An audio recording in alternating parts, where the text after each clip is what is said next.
When the phone rang that morning, I almost didn't pick it up. It was a number from the local branch of First Savannah Bank. I'd been their customer for nearly 40 years, so I assumed it was some routine update about interest rates or account statements. But the voice on the line wasn't cheerful, it was careful. "Mrs. Whitmore, this is Jason from the bank. Could you come in today? It's important."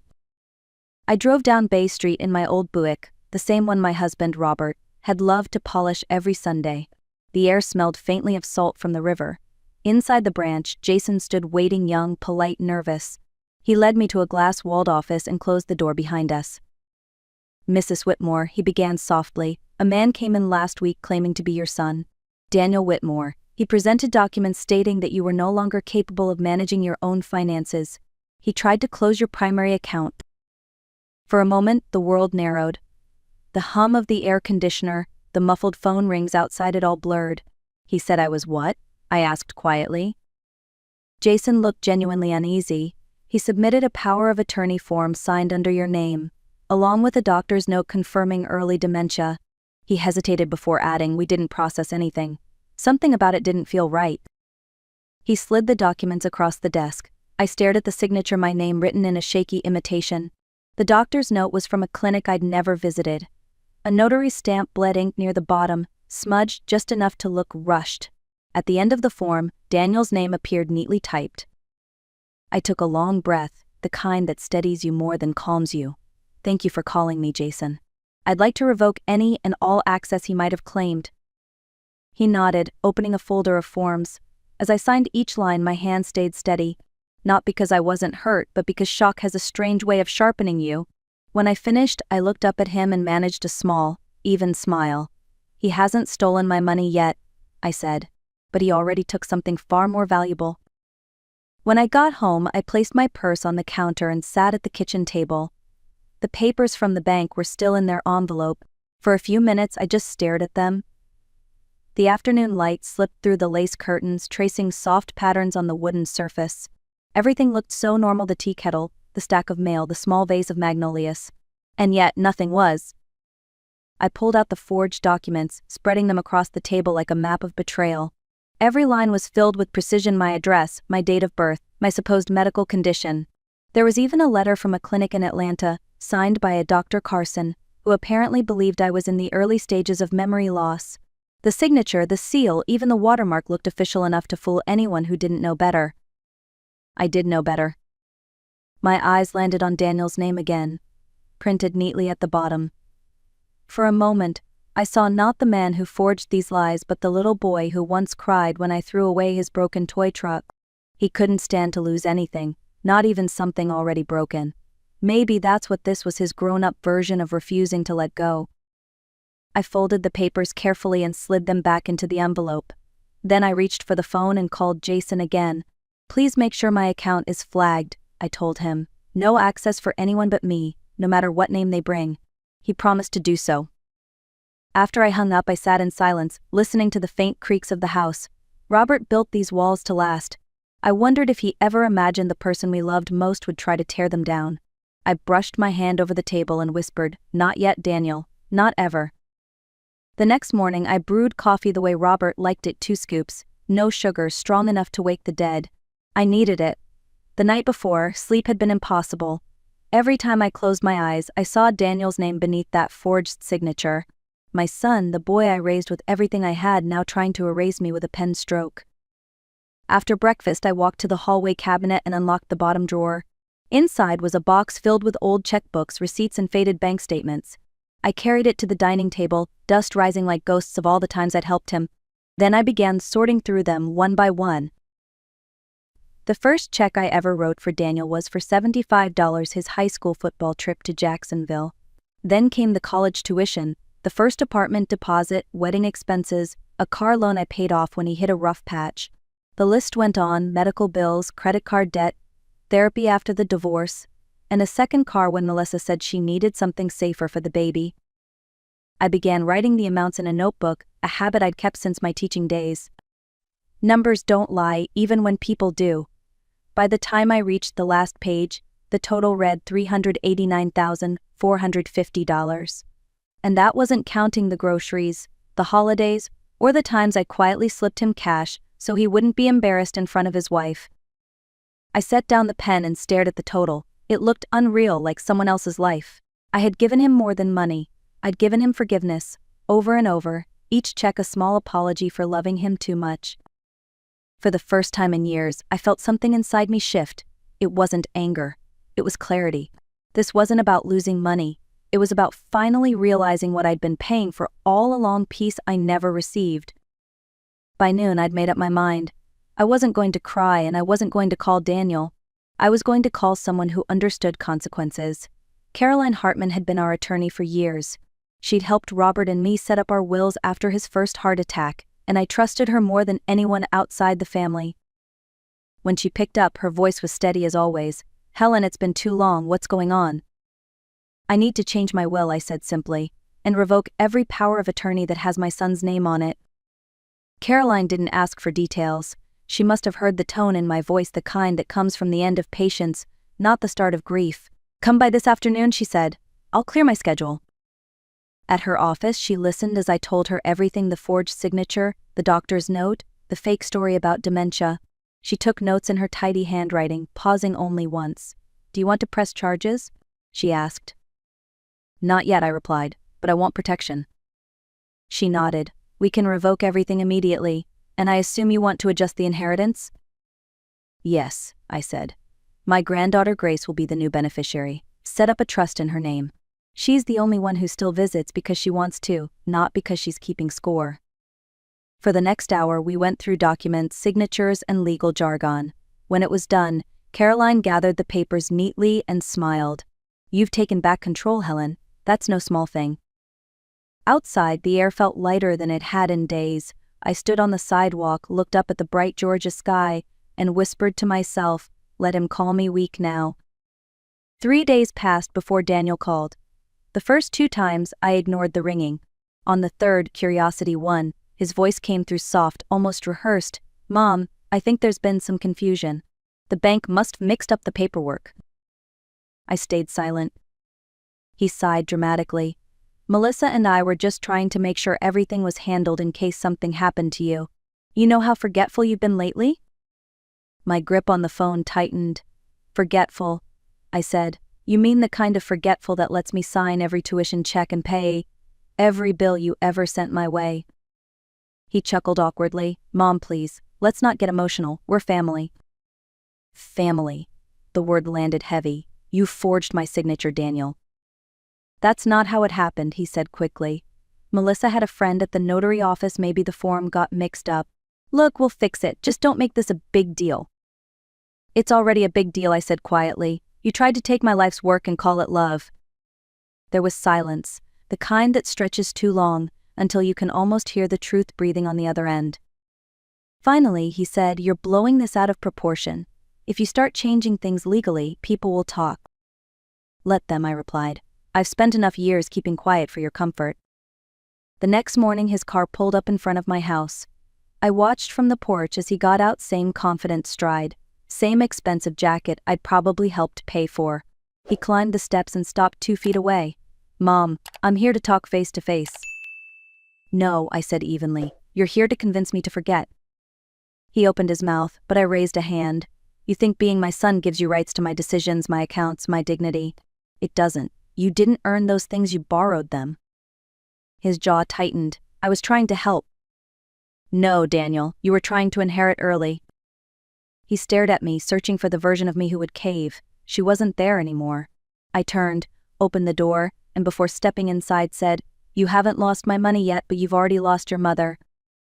Then I closed the door. Not slammed, not locked, just closed. Quietly, completely. For a few days there was silence. Then the storm began.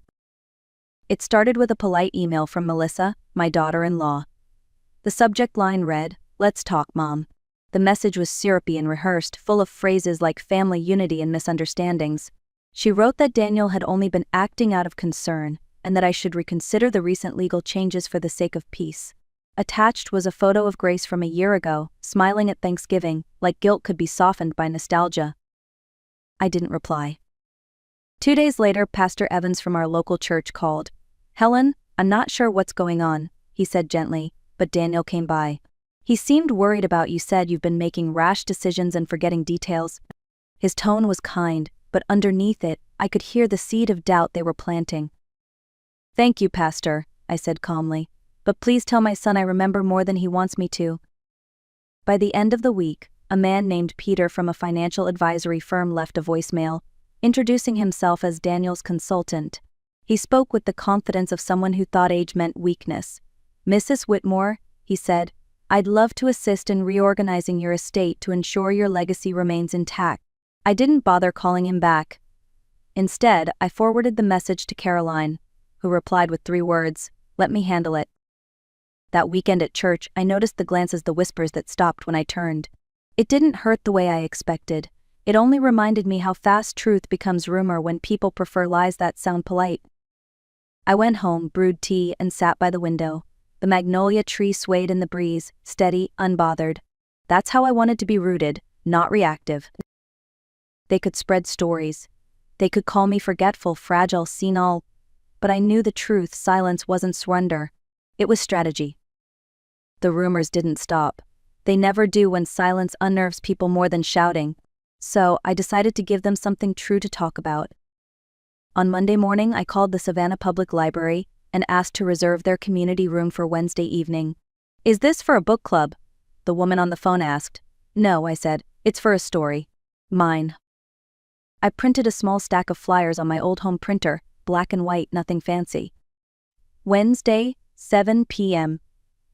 A quiet retelling by Helen Whitmore.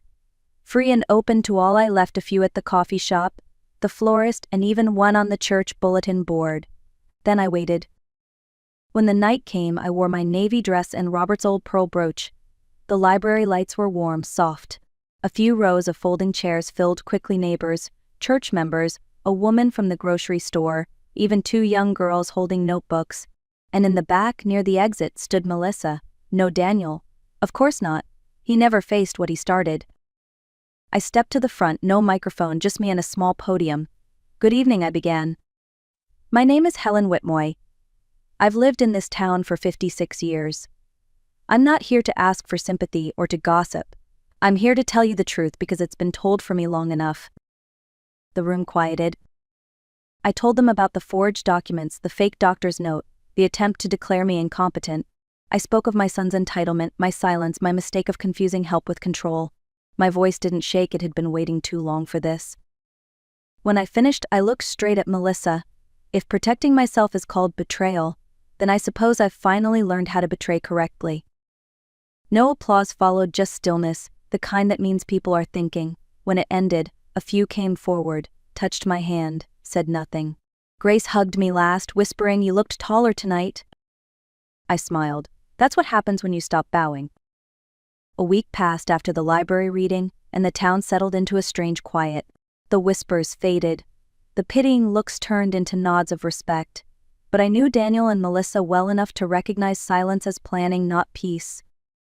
It came in the mail one Thursday afternoon, a thick white envelope marked confidential. The return address read Whitmore Associates, a firm Daniel had worked for years ago. I made myself a cup of tea before opening it. The smell of bergamot steadied me. Inside was a neatly typed letter. Dear Mrs. Whitmore, it began. In the interest of preserving family dignity, we propose the following. You agree to dissolve the trust in Grace's name and reinstate the previous distribution of your estate. In exchange, we will cease all legal inquiries and refrain from further contact. It ended with their signatures, not a lawyer's, just Daniel and Melissa's, side by side like a pair of signatures on a receipt for shame. I read it twice, then a third time. Every word was soaked in manipulation disguised as respect. They weren't asking for reconciliation. They were demanding silence, my silence. I pulled out a small card and wrote only 2 lines. No, my dignity was never yours to negotiate.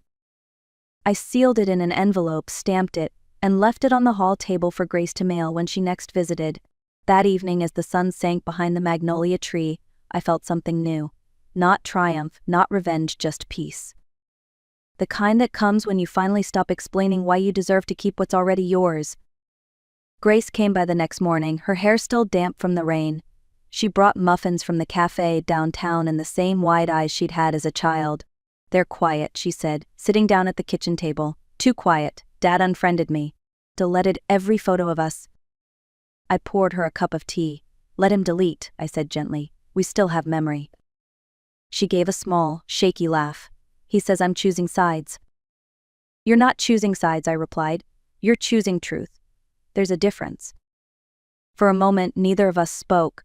The house was filled with the smell of tea and rain, the kind of stillness that feels earned. Grace stared down at her mug. Do you ever regret it? She asked, standing up like that, making it all public. I thought about the night at the library, the faces, the hush, the freedom of saying things out loud that had been rotting in silence. No, I said finally. The only thing I regret is waiting so long to stop apologizing for being right. Her eyes glistened. She reached across the table and squeezed my hand. I'm proud of you, Grandma. That word still made my throat tighten. I squeezed back. I'm proud of you too, Grace. You didn't ask for money, you didn't ask for power, but you stayed.